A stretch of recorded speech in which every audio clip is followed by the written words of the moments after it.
Hello guys, good morning. Welcome back to my channel Arpita's blog. কেমন আছো তোমরা সবাই? আশা করছি ভালো আছো, আর আমরাও বেশ ভালো আছি।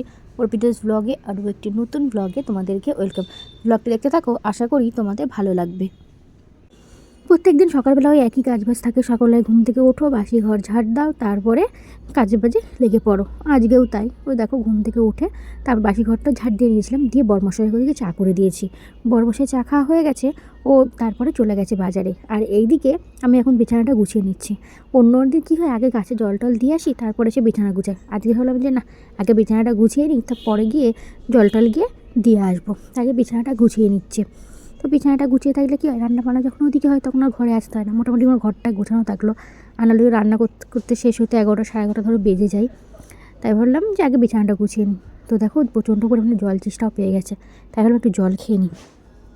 তারপরে স্নান টান করে চলে এসেছি রান্নাঘরে, রান্না করবো বলে। আর ওইদিকে মা তো পুজো দিতে বসে গেছে। আর এদিকে পুকুর ম্যাডাম আসবে পড়াতে, ও দুধ খাচ্ছিলো না বলে বায়না করছিলো। তারপরে ওকে যেই বলেছি 1 থেকে 10 গুনবো, আর সঙ্গে সঙ্গে এর মধ্যে কিন্তু ওর খাওয়াটাও হয়ে গেছে। প্রত্যেক দিন সকালবেলায় রান্নাঘরে এলেই কিন্তু একটাই টেনশন থাকে যে আজকে কী রান্না বান্না হবে। আর তার মধ্যে আমাদের তো প্রত্যেক দিনই সকালবেলা ধরো রুটি হয়, আর রুটির সাথে কী তরকারি হয় না, মানে প্রত্যেক দিন একটা চিন্তা থাকে। মানে একদিন আলুর তরকারি, একদিন আলু দিয়ে পেঁপে, একদিন ছোলার ডাল, এইভাবে এলোমেলো করে করা হয়।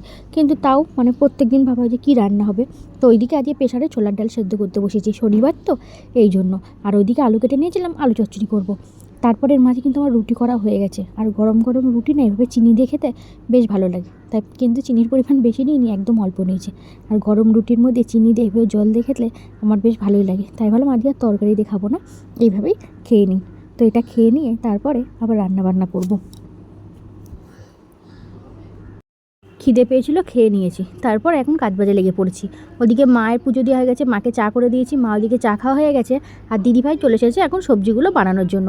তখন দেখলে না, ছোলাগুলো ভিজিয়ে রেখেছি। আজকে হচ্ছে শনিবার, কচু শাক হবে, ওই জন্য ভিজিয়ে রেখেছিলাম। আর দিদিভাই এখন এদিকে কচু শাকগুলো কাটছে। আর এইদিকে তখন ছোলার ডাল তো প্রেসারে সেদ্ধ হতে দিয়েছিলাম, আজকে এঁচোড় দিয়ে ছোলার ডাল দিয়ে হবে।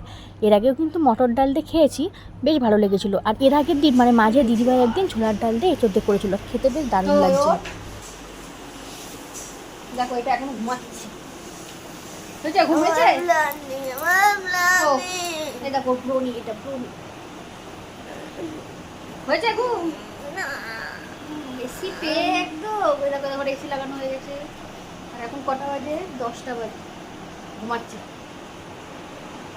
Hello everyone, good morning. এটা আবার হচ্ছে তার পরের দিনের একটা ভিডিও ক্লিপস। আসলে এত গরম পড়েছে না, এর মধ্যে কীভাবে কোনো ভিডিও ক্লিপস নেওয়া হয়নি। তো দেখো, তারপরের দিন পুকুর ওখানে ঘুমাচ্ছিল, কেননা পুকুর আজকে ম্যাডাম পড়া ছুটি রয়েছে, ওই জন্য বেলা 10টা অবধি ঘুমিয়েছে। তারপরে ডেকে ডেকে তোলা হলো। আর ও যখন ঘুমায় না, ওই পুতুলটাকে একদম সাথী, মানে দিনের বেলা তো ঘুমায় না, রাতের বেলা যখনই ঘুমাতে যাবে না কেন, ওই পুতুলটাকে নিয়ে ওকে ঘুমাতে হবে। তারপরে ওদিকে আজ রান্নাবান্না দিদিভাই করছে, আমি তো কিছু জামা কাপড় ছিল সেগুলো কাচলাম। আর এইদিকে দেখেছো পুকুর অবস্থা। আমি ওই তখন কোলবালিশে ওয়ারগুলো পরাচ্ছিলাম, মানে জামা কাপড় কেচেছি তো, তারপর ওদিকে বেড কভারটা ভাবলাম কেচে দিই। তো সেটা কেচেছিলাম বলে তখন বেড কভার চেঞ্জ করি, ভাবলাম স্নান টান করে নিই, তারপরে কি একটা বেড কভার পেতে দেবো। তাই ওইদিকে পুকুর আবার ক্যামেরাটাকে পুরো আমার একদম মুখের সামনে এনেছে। তো এইভাবে আমি যখন কোলবালিশে ওয়ার পড়াচ্ছি, আবার জিজ্ঞাসা করছে যে এইভাবে কেউ কোলবালিশে ওয়ার পড়াই নাকি? না, তো এইভাবেই পড়ে। আর বাইরে দেখেছো কেমন প্রচণ্ড পরিমাণে রোদ। আর আমরা না এই জন্য এদিকে একটা জানলা খুলছিই না, মানে জানলা খোলা না খোলা সেই সমানে, এত রোদের তাপ, আর তেমনি পাখার হাওয়া পুরো গরম। আর এইদিকে দেখেছো, এদিকে কিন্তু পুতুলটাকে পুরো সাজিয়ে গুজিয়ে কেমন একটা কানেরও পরিয়ে রেখেছে।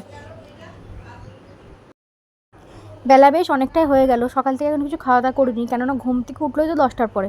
ওই জন্য মা ওকে এখন ভাত খাওয়াতে বসিয়ে দিয়েছে। তাও খাবে না, মানে যখন বিরিয়ানি চাউমিন এগুলো হয় না, তখন বেশ একা একা হাত দিয়ে খায়। কিন্তু ওই যে এখন তাও দুপুরবেলা মাঝে মধ্যে আমাদের সঙ্গে হাত দিয়ে খাচ্ছে, কিন্তু সকালবেলা ওকে খাইয়ে দিতে হয়। আর আজকে বরমশাই বাজার থেকে আবার এনেছে হচ্ছে চিকেন।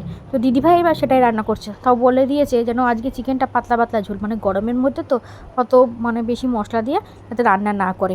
তো দিদিভাই রান্নাবান্না করছে। আর এদিকে বুকুর কীর্তি দেখো, মানে সেই মানে ছোটো থেকে এখন 5 বছর হতে গেল, তাও চেঞ্জ হয় না।